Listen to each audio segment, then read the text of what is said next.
We have lost the art of actually having a conversation where we actually listen to each other. It's a conversation for the ages. Culture happens when we have conversation.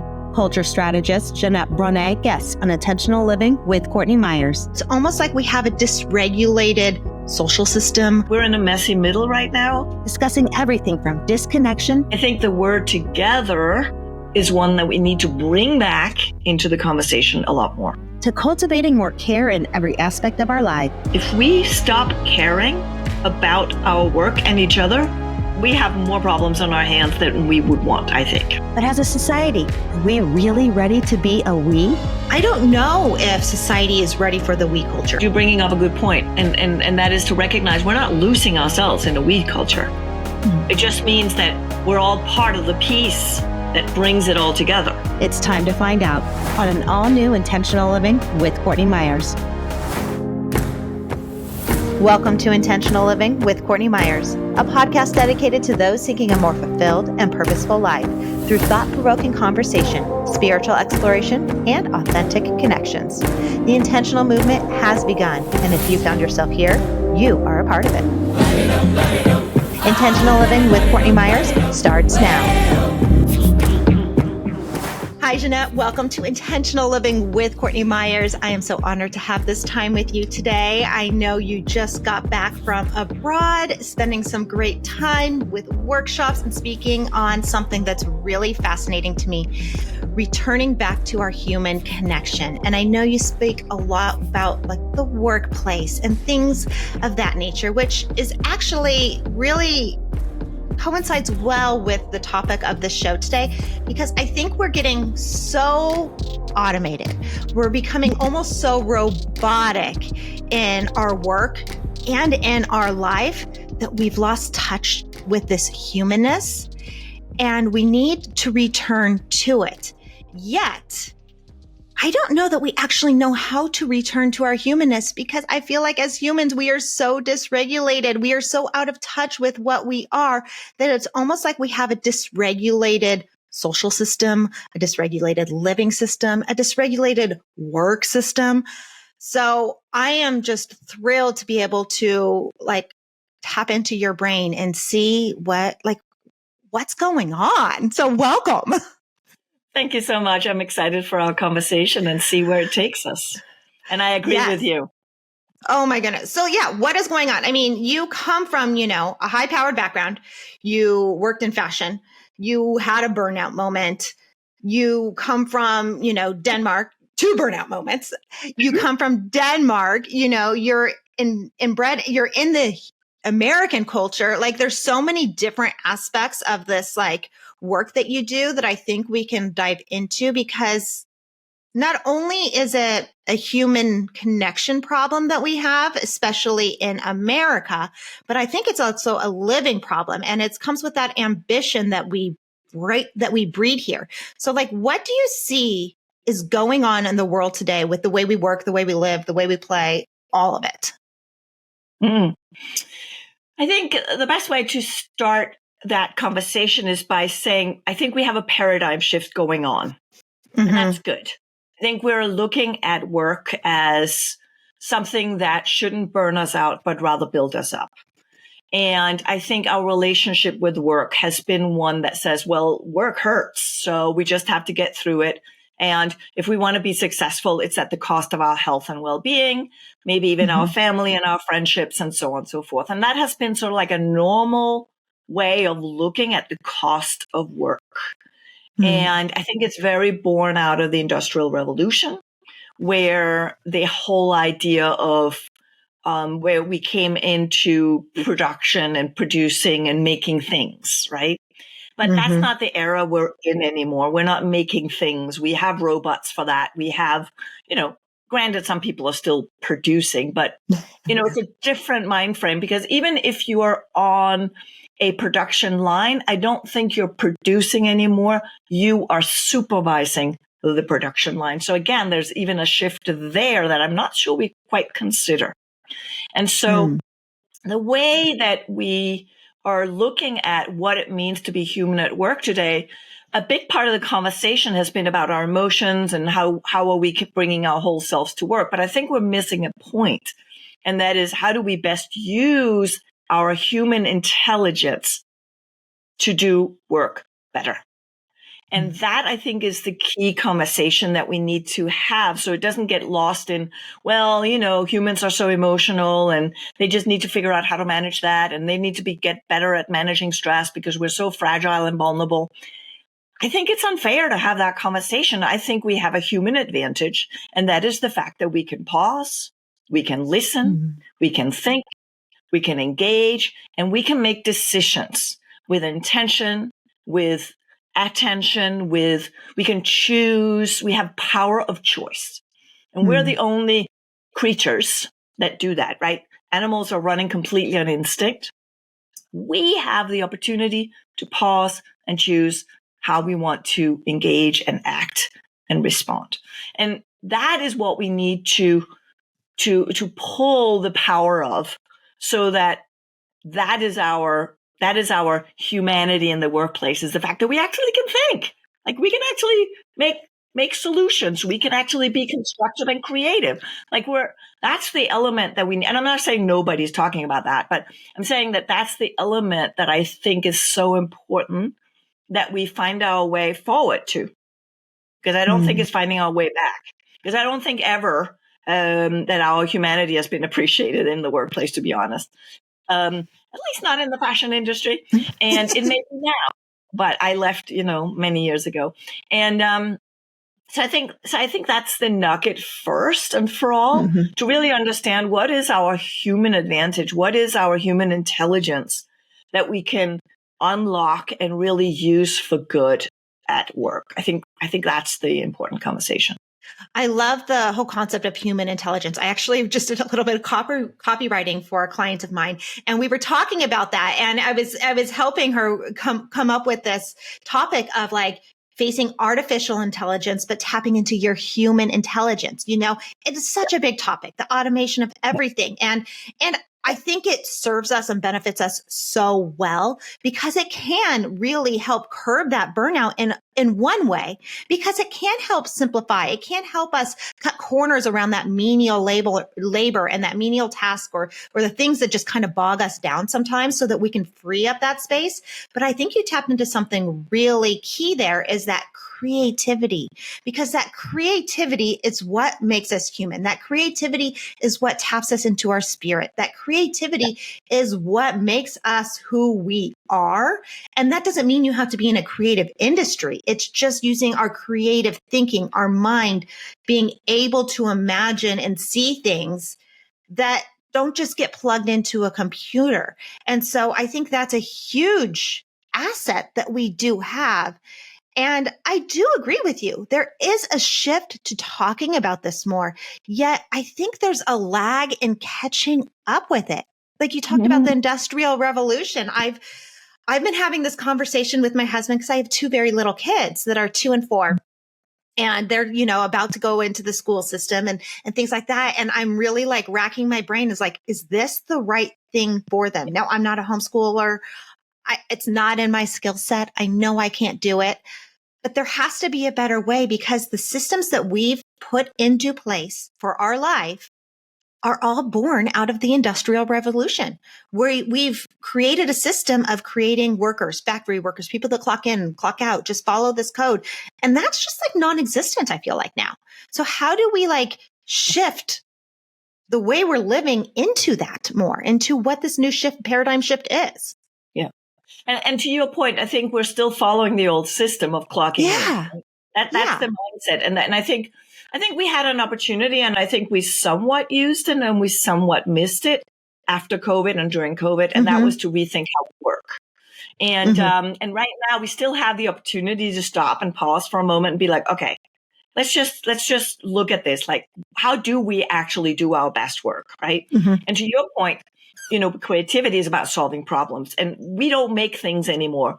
We solve problems, and that is what we do at work. And even if you're customer service representative and you're supposed to say certain things on the phone, if you don't know how to pause, listen, and ask more questions, there's a good chance that the person on the other end of the line will not connect with you. They'll just feel like you're being a robot and not actually having a conversation with them. And that is, I think, where we both have an opportunity, but we're also have a challenge right now.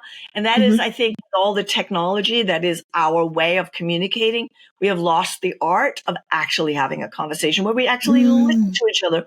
And listening and having conversations are actually part of solving problems.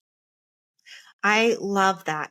It is one of my biggest pet peeves that we do not have conversations anymore. I get really fired up and heated about it because I think we all have a right to an opinion. I think we all have a right to our mind. I think we all have a right to say what we want to say. It doesn't mean be hurtful, but to listen to another person's viewpoint. It doesn't mean I have to change my opinion or you have to change your opinion or we have to agree. Right. But just with this lack of humanness, I think this cancel culture that we find ourselves in just lends itself to that. It lends itself to this the shutdown of conversation. And everyone is so scared to be human, to be real. We police everything that comes out of our mouth because we are so worried that it's not going to be heard right, or people aren't going to listen, or people aren't going to agree, or we're going to be like labeled some horrible thing, which I think there's room for us all. So how do we open ourselves up to start to learn to converse again and have this dialogue? I mean, it is a lost art for sure. Yeah, and I agree with you that a lot of people are concerned about saying the wrong thing. I think especially leaders today are very concerned about saying the wrong thing. And I also think, again, we need to change the conversation from what does it mean to be human at work, and not think that it just means we can say whatever we want to say, but that it means that we're not so mental about it, but more heart driven and care driven about it. Because I think if we can pause for a moment and just come back to the real intention of a remark, for example, instead of rushing and shooting at people, that small pause where we can actually just come back home and be like, wait, what am I actually trying to achieve here? And how do I say it in a way that actually achieves that, right? We tend to attack each other rather than discuss how do we get to the solution. We tend to focus on what's not working. We tend to get stuck discussing the problem and who's to blame. And so with all of that, anxiety and stress builds up.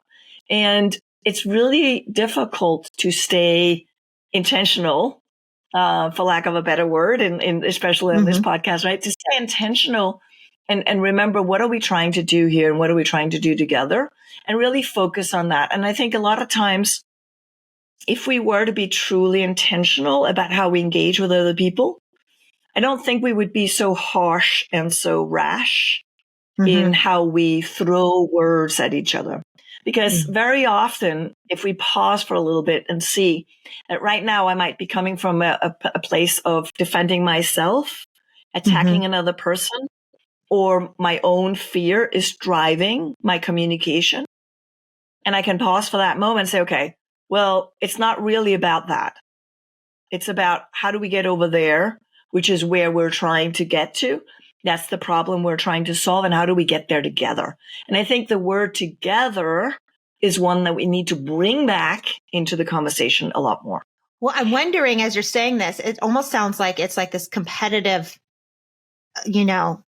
system we find ourselves in, this ego-driven system where it's like, I have to be right and you have to be wrong for me to either look good or get ahead, as opposed to, like, if you really think about it, if we are, let's just take the workplace, for example, if we are all working together in an environment, why are we fighting? We should be working together towards an end goal that's the same.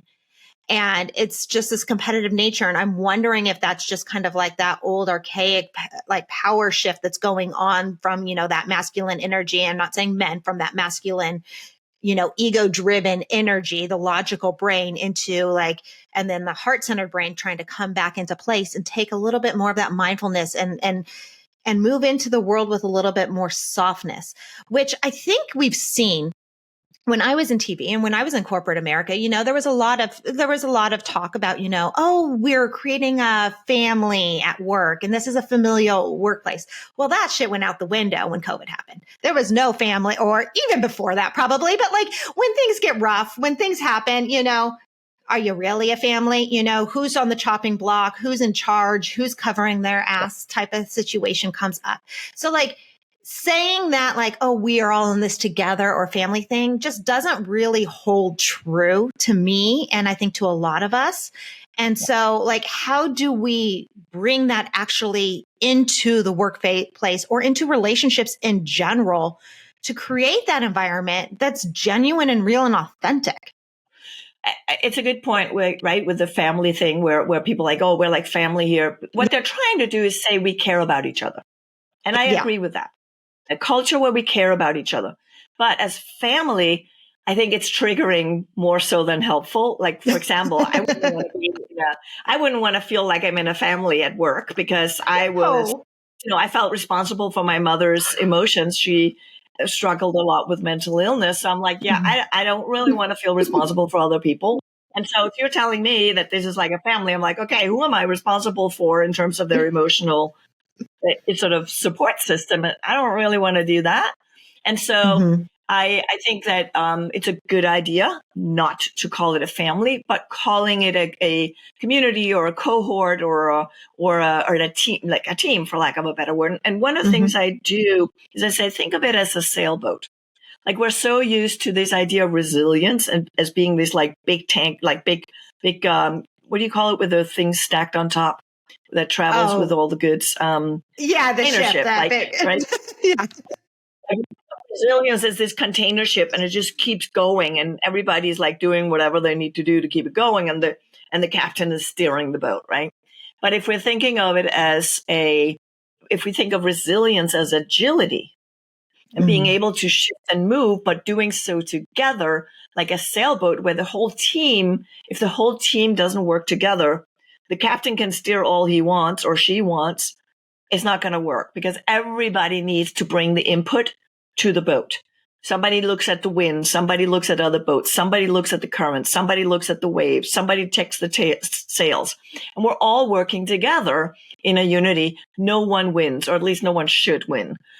We should all be in this together, right? And so part of our social structure is that you're rewarded for being the best. Yeah. You're not rewarded for supporting others in being their best. Again, we're seeing this in some companies that they are starting to recognize this. But even in schools and in all systems, it's about if you're not good enough, you're going to be rejected. And that triggers a very, very core principle in our survival instinct. And that is to be rejected and not fit in and belong. And so this whole dynamic that we have about being the best and, this whole idea of winning and all this whole system is so root instinct driven that we're actually causing more stress and survival mode instincts in the way we're running business. That's not helpful. And that's why the competitiveness comes up.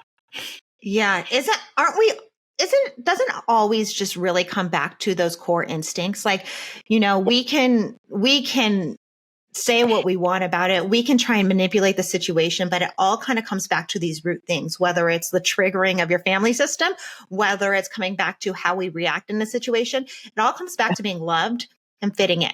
Those are like two of the biggest things that we're all searching for, whether that's at work, whether that's in a relationship, a friendship, a home, whatever that is. So creating that wellness in all of our relationships only serves us moving forward as a whole.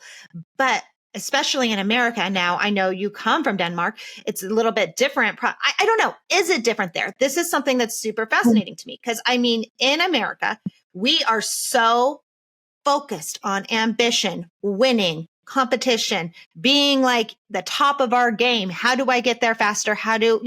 There's not this kumbaya mentality. And I'm not saying we have to go around holding hands, singing songs all day.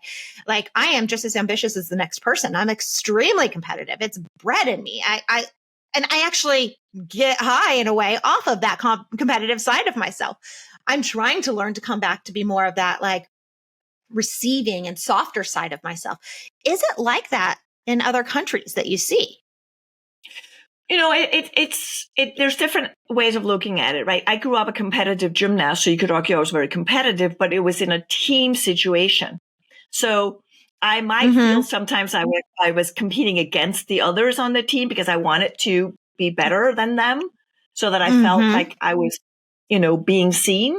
But that was more about me. It was more about my own insecurities more so than actually being competitive, because competitive was something we were together. Okay. So the competitiveness was the team. We all had to compete and succeed and win together. So that was the first principle of that. And so I think that's part of what I recognized actually when I was a kid, was that it was more about me feeling seen and heard, and it was more about my ego than actually being competitive, because the competitive edge was actually part of the unity of the team. So that's I think it's an important piece, because if we're competing alone, it's much more the survival instinct. If we're competing together, it's a lot more about actually winning and like doing something of impact or whatever that looks like. But to answer the other question about Denmark, since it is it's a well-being country, you can argue, right?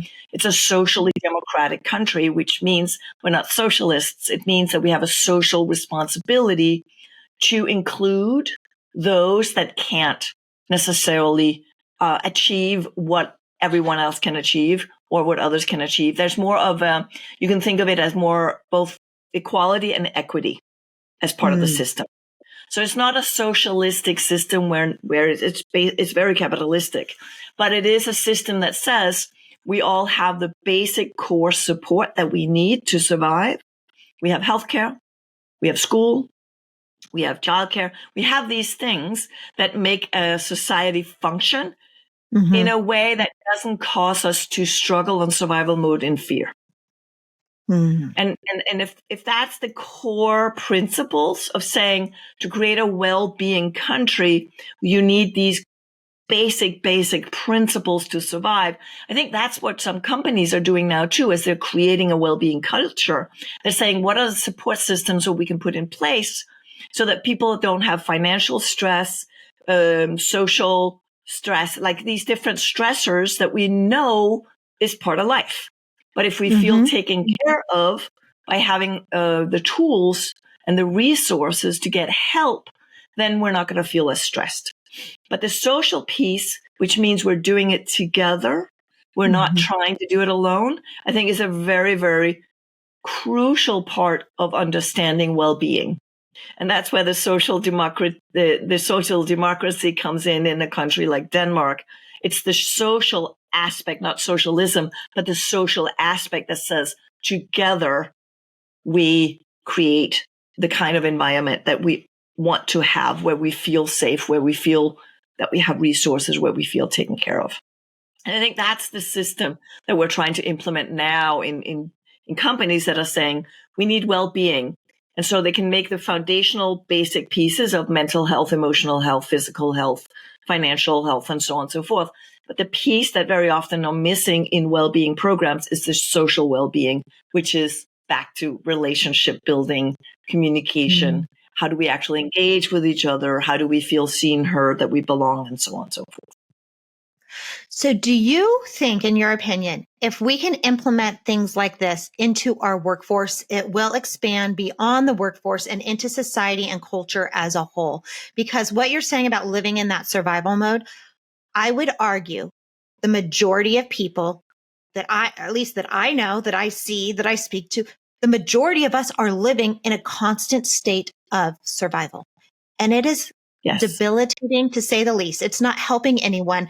I mean, mental illness is at a rise, connections on a rise. Like all these things are really causing us harm. Yet culturally, or not culturally, just like worldwide, I feel like it's just like so far out of reach to understand how to fix that. So if we can start with our, our normal everyday life, our own little nucleus within the company, will that help expand it, do you think? Because the way things are going, it's not good.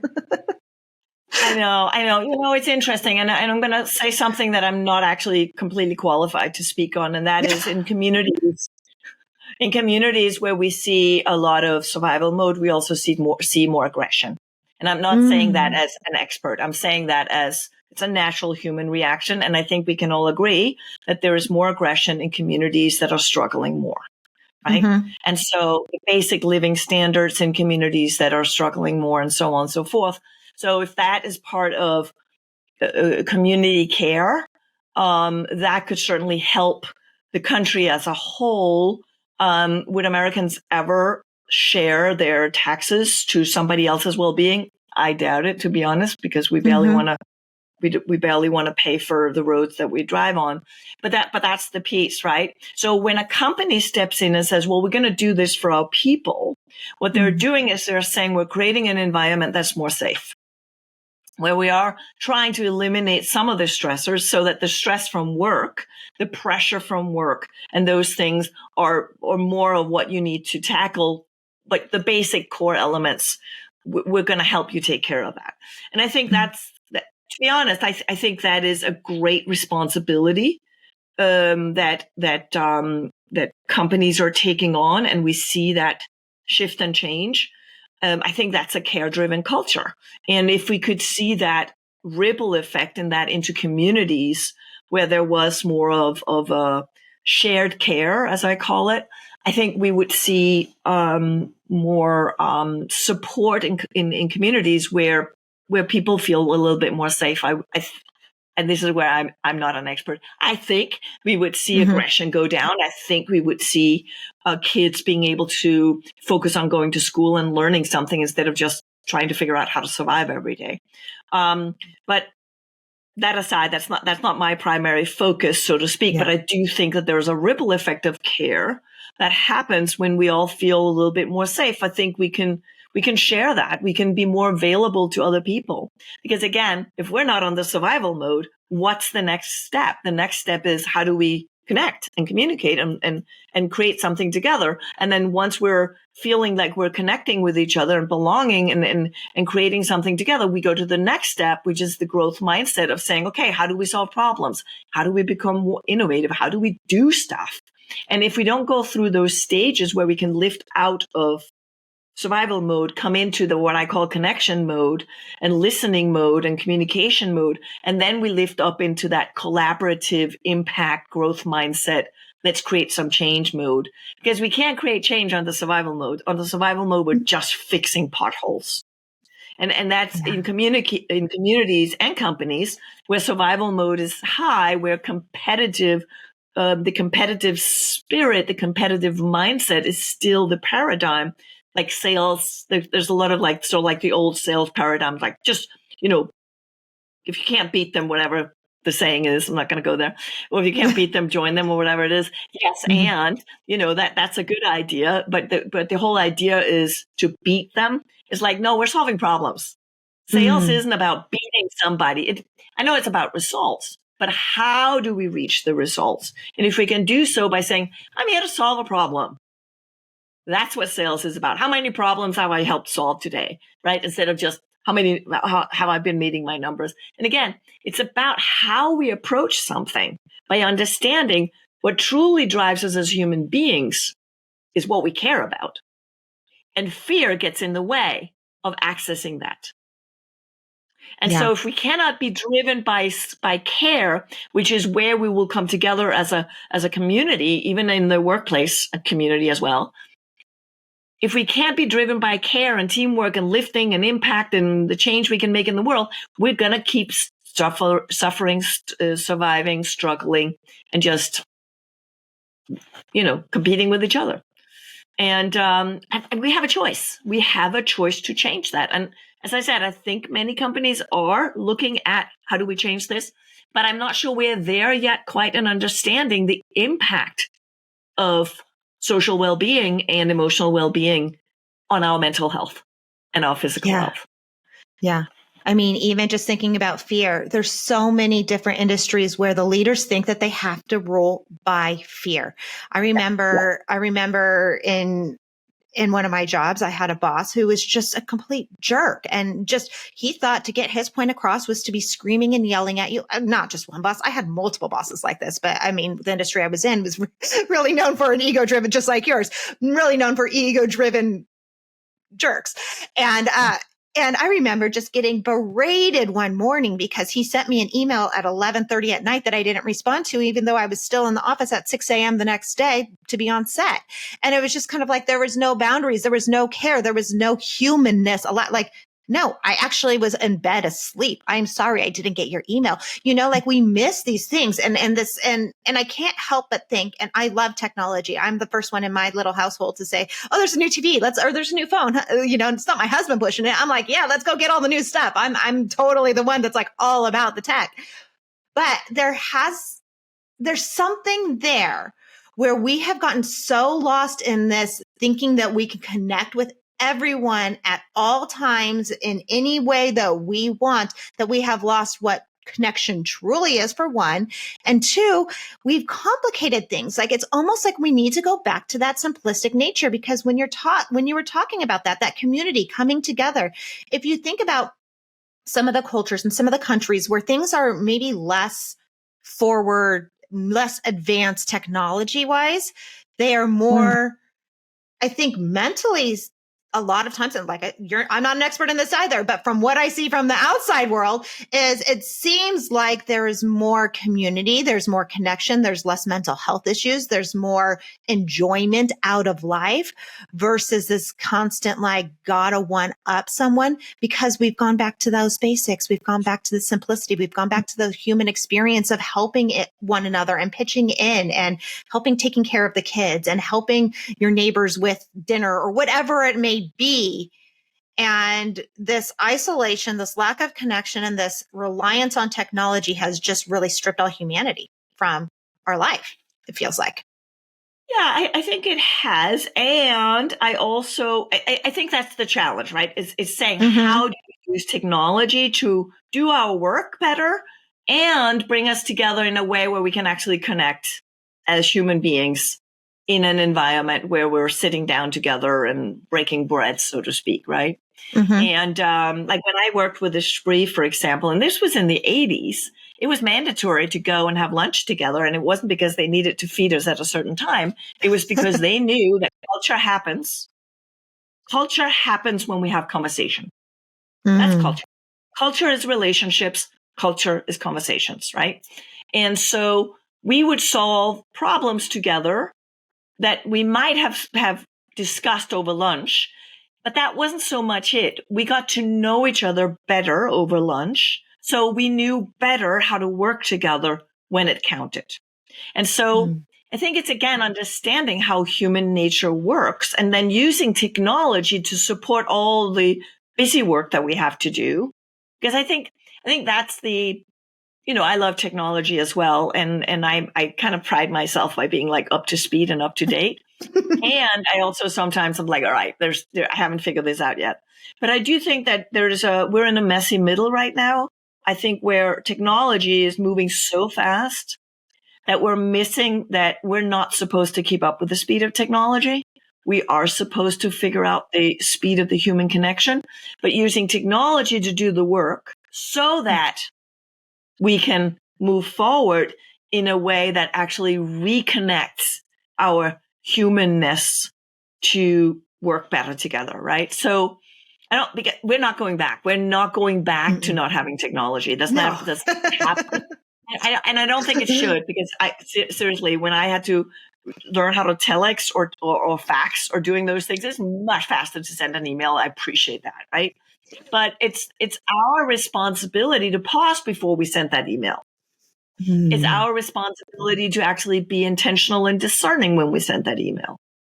And again, it comes back to, I think, a lot of you talked about bosses that are sort of like driving with fear. And that is this sense of like, well, if you don't do what I am telling you to do, you're going to get fired. It's like, it's not going to work anymore. right? That's not how we get people to do what we want them to do. We get them to do what we want them to do by motivating them to care. And I think what we're up against right now is to be careful that we don't push people so hard to just work faster and we're actually not asking people to pause and care. If we don't do that, there's a chance that people are just going to stop caring and just do the work and get out of there. And that would be a problem. If we stop caring about our work and each other, we have more problems on our hands than we would want, I think. Because I think that's the challenge. That's the opportunity, but it's also the challenge that we have right now. That people are just so tired, they're going to stop caring and they're just going to do whatever the minimum is and let technology do it and then just get out. Well, I think people are really doing that a lot. So how do we start to cultivate that care? Yeah. And I think that comes back to where you were at with the leaders, right? That are just yelling at you for not doing what they want you to do. They don't actually ask for your opinion. You don't actually ask for you to use your intelligence. They're just asking you to be what technology can be today, right? And so leaders are learning, hopefully, most of them, all of them, are learning that what drives people is, and that's why we talk about inclusion, right? We're talking about people would like to have a voice. They want to have meaningful work. They want to feel that their work matters. And if you look at the numbers about what burns us out, we don't actually burn out from working too much. We burn out from worrying too much, feeling that we don't matter, and feeling that our work is not appreciated. Yeah. And then feeling lonely, meaning that we don't feel that we're part of a team that's doing the work. Work-life balance is actually pretty low on the category of burnout, which is why I focus on work-life quality. And that means leaders need to learn how are they cultivating better conversations that stir people to use their intelligence to solve problems. So, when I was back in the day, I sound so old when I say it was back in the day. I am that old. I was running retail. One of the things that I realized was I got so stressed from all of the, I felt like problems were just coming in my door constantly. I could never get to do my work, right? And I started getting agitated and irritated with people. I was like, and I realized they're not coming in here to bother me with problems. They're coming in here to ask me for my help in solving problems on their own. And then I paused and I said, okay, let's just pause on this here for a moment. What is it you're trying to solve? I would ask them questions instead, and I would guide them in thinking about how to solve the problem. So next time they would figure it out on their own. So I think leaders need to know now these days, leaders need to learn how to be facilitators, training people in how to think and solve problems. And that's really more their role, is a support system that helps people do their work rather than telling them how to do their work, because then nobody grows.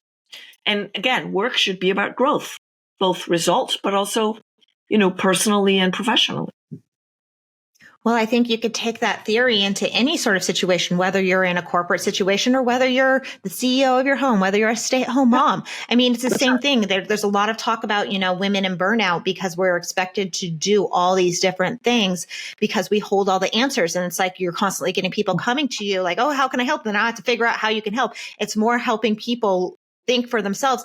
And I don't even think it's like helping others think for themselves. I think it's giving not even permission, giving the platform to say, you got this, like support to say, I can hear you. I can see you. It might not be the way I do it, but opening up ourselves to have that conversation to allow someone else to step into their own power and problem solve on their own, because things are just better when we come at it with different ways. We're all going to think about something totally differently. And when we can harness all of our brain power together, that's when we make all these advances in the world. Like we didn't just get here technology wise by just one person having one opinion. Like a lot of brilliant minds came together to create the world we're living in now. Yeah. And then also when you're saying that, that brings me to the other part, right? Is like we are living in a society where we value having the answers instead of living in an environment where we value having the questions. And again, that is also like, I remember when I was a kid, I would go to my dad and I would ask all these, questions, and I would expect him to give me the answers. He never would. He would ask me more questions. And then he would help me find the answers because he wanted me to become independent, as an only child. And he was like, yep, I'm not getting a spoiled brat for a daughter. And so he was teaching me how to think for myself. He was showing me how to ask questions that would lead me to answers, but not trying to chase the answer right away. Because in the beginning, I would look for the answers and I would feel I was right. And then I would defend my answer and I would get really feisty about it. And he was starting to see that I wouldn't apologize. And I would be very I was so invested in being right. I was so invested in having the answer because that made me feel safe. But it was it was a false safety because I wasn't stronger. I was weaker. And so if we can create a learning culture where strength means not knowing, but being willing to look for it. See, right now we call that vulnerability, but I don't think it's vulnerability. I think that's really strength and courage, which I know a lot of people also saying vulnerability is really strength and courage and so on and so forth. But having this thing, I don't know, but let's figure it out. And I think a lot of times we shortcut a conversation steering for the answer. And we lose out on so much problem solving possibility. We lose out on constructive, creative ways of actually looking at it from more perspectives before we draw a conclusion. And I actually think we lose time because we're not spending the time up front, I love that you're saying that. I literally just put out a quote the other day. It's something that just kind of came to me, downloaded to me, that was like, if you think you have all the answers, you have a lot to learn. None of us have all the answers. I don't care who we go in search of, thinking that the next teacher, the next guru, the next person is going to have all the answers. None of us do. We are all constantly learning and growing together, and we need to open ourselves up to that. But this comes back to your whole concept of the power of the pause, because we want the answer immediately. So we don't take that time. We don't have the patience to figure out the answer. We don't have the patience to have the answer come to us. We don't have the patience to ask the questions. We're going to go straight to our phone and find the answer. We're going to go straight to whatever the easiest answer is, that easy button, So we don't actually harness that time and that space to get curious, to learn and to grow. And we need to slow down for that. So that's where your work with the power of the pause can really benefit us. Yeah. Thank you for drawing that parallel. And that what comes up as you're saying that is we are undervaluing the power of listening to ourselves, because now we have gadgets that will tell us how we feel on the inside. So,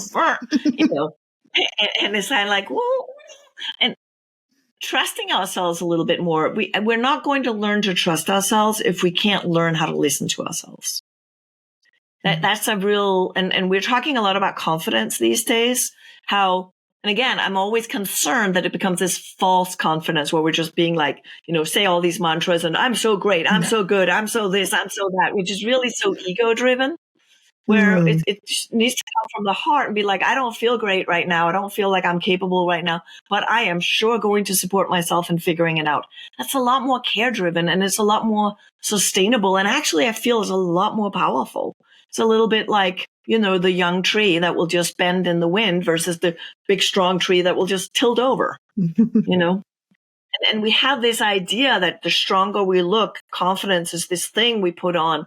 No, confidence is learning how to listen and trust ourselves from the inside out, not feeling like we have all the answers and we got it figured out. That's my 2 cents on that. Well, so it's listening to ourselves and it's listening to one another, and just actually not just listening, but hearing, absorbing, taking this in and trusting that what comes up is going to be for the best for all of us, and to work together, bringing it back to that word of togetherness, to move forward. Because I think, I don't know if society is ready for the we culture. I don't know if society is ready for the together culture. It's starting to be talked about more, but I think we have a lot of work to do to get people to want to be a we. Yeah. But if we can hopefully start to open up the conversation and hear each other, maybe we will find that there's more benefit to all of us if we can be a we, if we can work together. Yeah. And it's a good point, right? Because there's safety in numbers, as they say, where we are together. There's a sense of power in that, and impact when we do something together. And at the same time, I think also recognizing, because you're bringing up a good point, and that is to recognize we're not losing ourselves in a we culture. It just means that we're all part of the piece that brings it all together. So it's not that we're all doing the same thing and we're all equal and we're all the same and we're all, that sort of like socialistic, communistic kind of mindset. Yeah. That's not a we culture. A we culture is we each have our unique skills and perspectives and input, but we're putting it together, creating impact together. And so I think it's an important point you're bringing up is to, are we ready to understand what is a we culture, not under the sort of blanket of we're all the same, but rather under the we're all unique. But if we put that together, we're stronger together. I mean, there's so much more power in numbers. We've heard that. There's a reason that why we survived as long as we have in community. Because even if you look at any movement, and it's not to get political in any way, but any movement in the past that has worked and actually evoked change, it's because of a banding together, a group, not even a group mentality. It's just like a we-ness, like we're all going to work together. I mean, there's been movements that have happened over the last couple of years that just totally fizzled out because there was not a we culture about it. But if you think of people like Martin Luther King or stuff like that, there was a banding togetherness that actually brought about, and we have a long way to go when it comes to that stuff. So I'm not talking civil rights or racism, but, that was a movement for a reason because people band together. And we've lost touch with what we can do as a whole because we put so much value on the I and the I am, like you said, these mantras, I am wonderful. And it's great to feel that way about ourselves, but we also need to come back to that more heart-centered approach. I definitely agree with you on that. Yeah. I think of it as the ego perspective versus the eco perspective. And so the ego perspective is how can I win? The eco perspective is how can we win? And we're all better. We're all better off when we all win. And it's something I've been starting to try and adopt more, it's as a competitive person, as like, I want to be at the top of my game. I want to do this or that, it's like, if you want to get back into the spiritual world and talk about like the abundance mindset, like there's enough for us all. There's enough for us all to win. Like these are man-made ideas that only one person can be at the top. Like there is enough for us all to have a healthy, beautiful, happy life. And that's going to look different for every single solitary one of us. But together we can make that happen if we hold the space to allow everyone to be their individual self, but to do it together as a we. Yeah. And listen, I think it's great when people are competitive and win, as long as they're not squirreling it all for themselves. Like the more we have, the more we can share and give. That's a great attitude. But, there's also the attitude of, hey, I'm just squirreling it all away from me and I'm going to keep it from everyone else. Not so helpful. And listen, I don't even think people are happy, sustainably happy in that situation. It's probably causing more loneliness. But again, it's fear driven. It's not care driven.